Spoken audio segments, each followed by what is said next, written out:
Today we're out here demoing the Mako surgical planning for Mako knee replacement. We take a CAT scan of the patient's limb and then match that up to the robotic program. We can see what the knee replacement is going to look like. Basically plan to replace the sizes exact to fit your bones. One of the great things about doing that is it minimizes some of the trauma to the soft tissues, which can translate into moving faster, maybe bending further, quicker.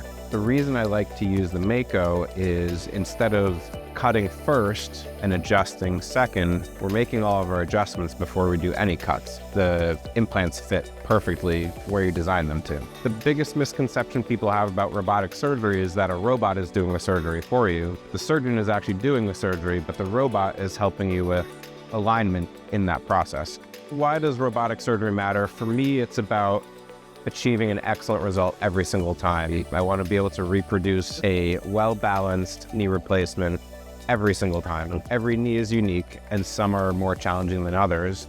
And we want all of them to come out very, very well. One of the great things about that is that you don't have to go to Boston or New York to have really great surgery. You can have it right here in Rhode Island at home.